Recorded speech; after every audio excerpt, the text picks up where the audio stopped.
Olá pessoal, tudo bem? Sejam bem-vindos a mais uma aula do módulo de História de Mato Grosso do LAC Concursos. E desta feita, iremos analisar a escravidão em Mato Grosso. Falaremos sobre as várias modalidades de trabalho escravo empreendidas em território mato-grossense, empregadas em território mato-grossense. Falaremos também sobre as várias formas de resistência empregadas pelos africanos escravizados em terras mato-grossenses. Pois bem, primeiramente, começaremos a falar sobre o escravismo colonial.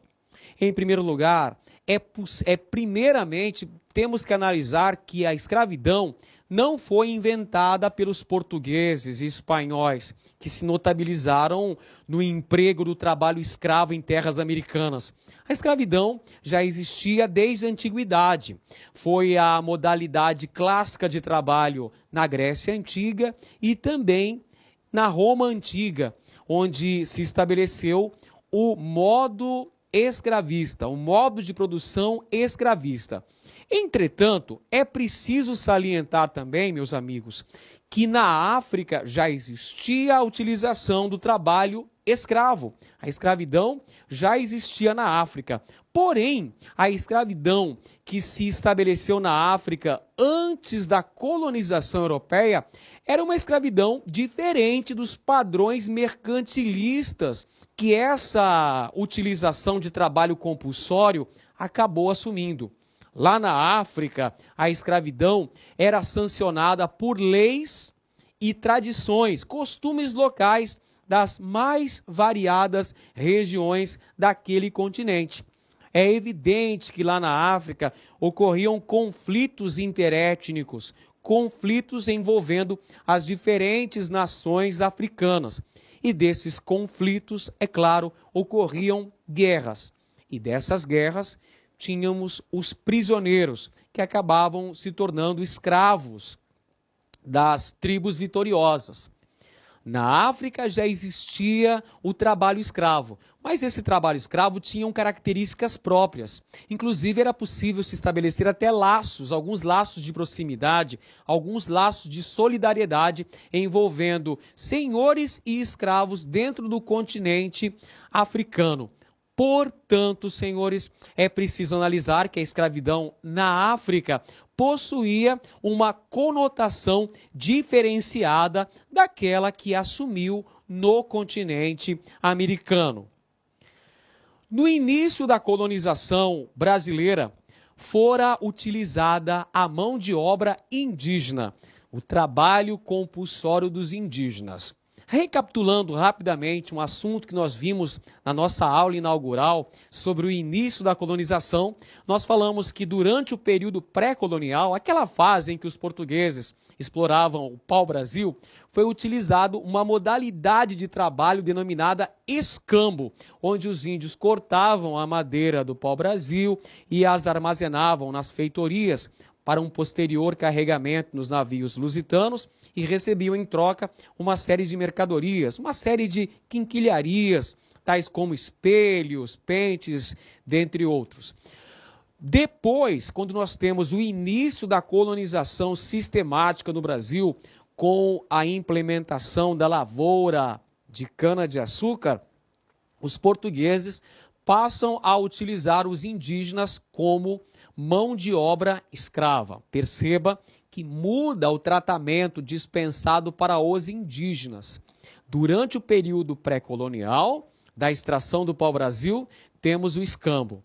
Mas com o estabelecimento da colonização efetiva do Brasil, a partir de 1530, com o cultivo de cana-de-açúcar, nós temos a utilização do trabalho escravo indígena, que vai ser a principal mão de obra no início da colonização brasileira. Mais tarde, teremos a introdução da mão de obra africana, da escravidão africana, que vai acabar se constituindo na mão de obra por excelência, tanto durante o período colonial, como também durante o período imperial brasileiro. Teremos, portanto, a utilização da mão de obra escrava africana durante mais de 300 anos no Brasil. Portanto, meus amigos, a escravidão já existia na África, como nós ressaltamos anteriormente, só que ela vai assumir uma conotação mercantilista a partir do momento em que o escravo vai passar a ser encarado como uma mercadoria que poderia propiciar tanto aos traficantes, aos comerciantes que se dedicavam ao tráfico negreiro, quanto à coroa portuguesa, uma acumulação de capitais. Vai ser uma atividade extremamente lucrativa. Anote aí, o tráfico de escravos se constituiu numa atividade extremamente lucrativa, tanto para os comerciantes que dedicavam-se a essa atividade, quanto para a coroa portuguesa. Propiciou, entre outras coisas, a acumulação primitiva de capitais. Um outro aspecto extremamente importante é você conhecer a fundo quais são os fatores que fizeram com que os portugueses substituíssem a mão de obra escrava indígena pela mão de obra escrava africana. Você tem que quebrar uma série de paradoxos, uma série de estereótipos que foram criados ao longo da colonização, tais como aqueles que afirmavam que o indígena não se adaptou ao trabalho agrícola por não conhecer a agricultura, o que é uma inverdade, ou que o indígena não se adaptou por ser preguiçoso, por ser indolente, por não gostar de trabalhar. Esses são aspectos extremamente preconceituosos que foram criados justamente para justificar a substituição da mão de obra escrava indígena pela mão de obra escrava africana. Vejamos então, senhores, quais são os principais fatores que justificam, que fundamentam, na verdade, que fundamentam cientificamente a substituição do indígena pelo negro africano. Em primeiro lugar, devemos ressaltar a relutância dos indígenas ao trabalho agrícola, a relutância principalmente dos guerreiros indígenas, que estavam habituados a outros tipos de trabalho, a caça, a pesca e principalmente a guerra. O trabalho agrícola em várias sociedades indígenas era visto como um trabalho feminino, um trabalho que deveria ser realizado pelas mulheres e pelas crianças, ou seja, um trabalho não destinado aos guerreiros. Além disso, devemos também mencionar as guerras de resistência que foram empregadas por diversas nações indígenas que enfrentavam bravamente o avanço da colonização. E também as doenças que foram trazidas pelos colonizadores e que causaram uma sensível baixa demográfica nos indígenas. Outro fator importante, meus amigos, é a oposição dos jesuítas. Lembra dos jesuítas? Os padres da Companhia de Jesus? Eles vieram para a América Portuguesa com o objetivo de catequizar os índios. Eles desejavam evangelizar os povos indígenas do Brasil. Sendo assim, eles vão ser contrários à utilização dos índios como escravos. Temos então uma oposição dos padres jesuítas que desejavam catequizar os índios. Um outro aspecto importante também é a questão do tráfico negreiro ser uma atividade extremamente lucrativa. O tráfico negreiro dava um lucro exorbitante, tanto para os traficantes quanto para a coroa portuguesa. Portanto, esse conjunto de fatores é que vai justificar a substituição da mão de obra escrava indígena pela mão de obra escrava africana. Perfeito? Muito bem. Vamos analisar agora o tráfico negreiro, essa importante atividade econômica que fazia parte do mercantilismo da coroa portuguesa. O tráfico negreiro tinha um caráter internacionalizado, uma vez que ele promovia a ligação econômica Europa, África, América. Os comerciantes portugueses e luso-brasileiros iam até o continente africano nas feitorias localizadas no litoral africano, onde eram obtidos as peças, ou seja, os escravos, os africanos destinados à escravidão no Brasil. Esses africanos escravizados, eles eram trocados nos entrepostos comerciais. Esses entrepostos estavam localizados ao longo do litoral do continente africano. E as principais moedas de troca eram manufaturas europeias, como armas de fogo e utensílios domésticos, além de algodão produzido nas Índias e algumas mercadorias provenientes da América Portuguesa, tais como o tabaco, que produzia-se o fumo, e também a aguardente, um dos derivados da cana-de-açúcar. Todos esses produtos eram utilizados como moeda de troca na obtenção de africanos escravizados. Então perceba que o tráfico negreiro era uma atividade extremamente lucrativa, uma vez que a moeda de troca utilizada na obtenção de escravos eram produtos de preços, diríamos, irrisórios, perto do lucro oferecido pela mão de obra escrava em terras americanas. No mapa temos o comércio internacional de escravos, o tráfico de escravos, a ligação Europa-Brasil. Os africanos escravizados eram obtidos nos entrepostos, nas feitorias localizadas no litoral do continente africano, nas colônias portuguesas localizadas no continente africano. De lá vinham os negros escravizados, principalmente aqui, da Nigéria, de Angola e de Moçambique. As duas principais etnias africanas que irão ser trazidas para a América Portuguesa são os bantus e os sudaneses. Portanto, o tráfico internacional de escravos era uma atividade extremamente lucrativa. E esse controle do tráfico negreiro era exercido por famílias luso-brasileiras residentes na África, bem como por comerciantes instalados no Brasil.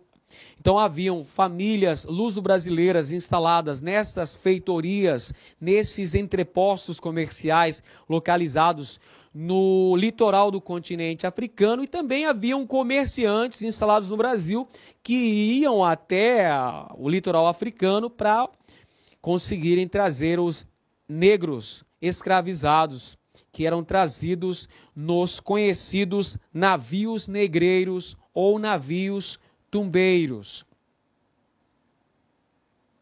A rota África-Brasil era feita através dos insalubres navios negreiros, também chamados de navios tumbeiros. Como dissemos anteriormente, os principais grupos de africanos que vieram para o Brasil são os bantus, provenientes de Angola, Moçambique, Congo e Guiné, e os sudaneses, que eram oriundos da Nigéria e da Costa do Marfim.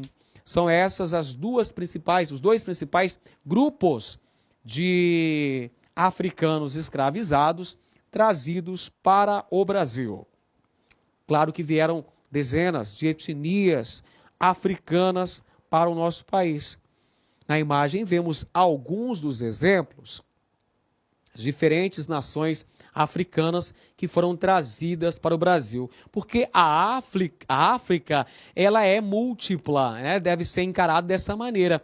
O continente africano ele é marcado por uma grande diversidade étnica e cultural, e isso não apenas nos dias atuais. Durante a Idade Moderna também nós tínhamos dezenas de nações indígenas, centenas de povos diferenciados. Portanto, os africanos que foram trazidos para a América Portuguesa pertenciam a variadas etnias. Outro aspecto interessante a ser ressaltado é o fruto de pesquisas realizadas recentemente pela historiografia brasileira, que trouxeram à lume novidades, aspectos que até então não eram considerados. Dentre esses aspectos, podemos mencionar a desconstrução do mito do escravo coisa, uma mera mercadoria.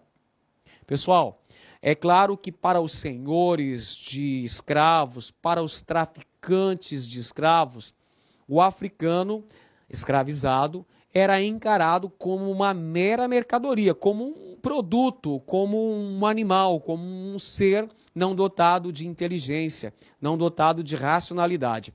Mas, evidentemente, isso não passava pela cabeça do escravizado.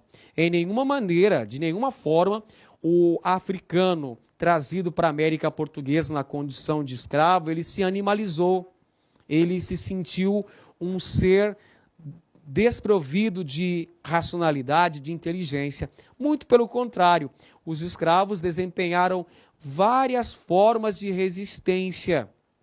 Ou seja, devemos tirar da cabeça essa ideia de que o escravo aceitava essa condição, de que o africano escravizado aceitava essa condição de inferioridade, o que fazia com que ele assumisse um comportamento passivo. Isso verdadeiramente não existiu. Um outro aspecto importante é a desmistificação da ideia do escravo vítima, baseado no imaginário do tronco.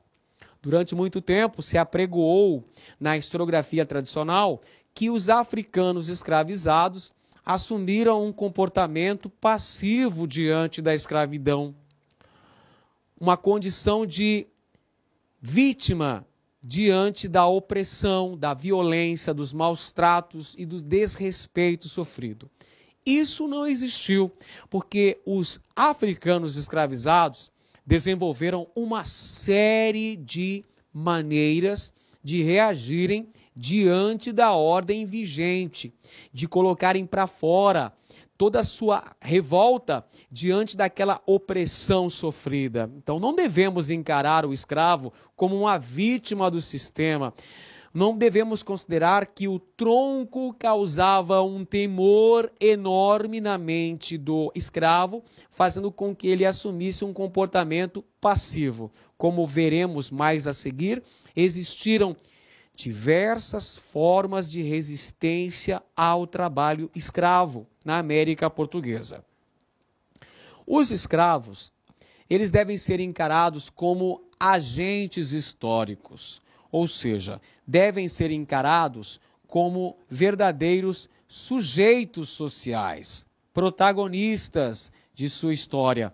A condição de inferioridade por estar escravizado, por ser considerado um escravo, uma mercadoria, não fez com que o escravo se sentisse inferior ou animalizado, muito pelo contrário.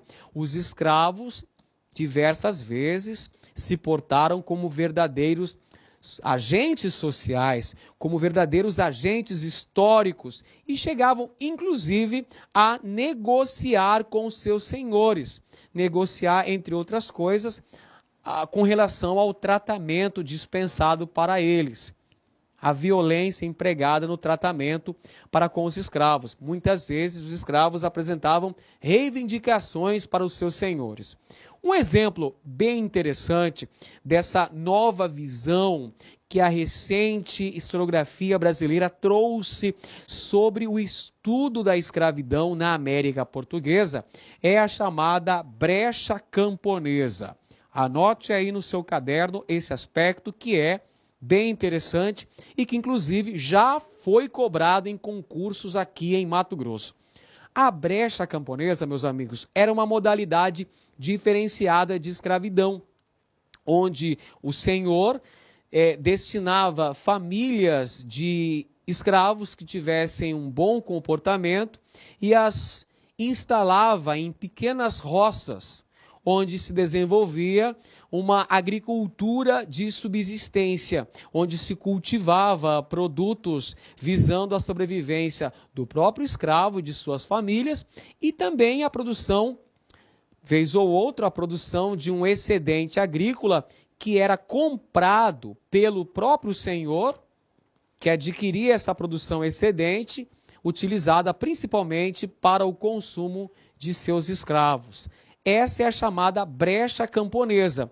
Ao mesmo tempo que servia ao senhor para que os escravos não fugissem, garantia também aos escravos uma maior liberdade e também garantia a eles a possibilidade de acumularem algum pecúlio, exatamente, acumularem algum dinheiro que poderia ser utilizado na compra de suas cartas de alforria. Mas agora preste bem atenção, a brecha camponesa era uma exceção e não uma regra. A regra, nós sabemos muito bem, era a utilização do trabalho escravo nos penosos trabalhos na lavoura, na mineração, nos trabalhos desempenhados nos núcleos urbanos. A brecha camponesa é uma exceção, por isso que é chamado de brecha.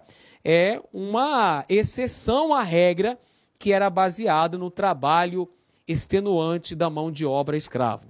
Mas a brecha camponesa, eu atento novamente para os senhores, é um assunto fundamental, um assunto bastante interessante, que inclusive já foi cobrado em concursos públicos aqui em Mato Grosso.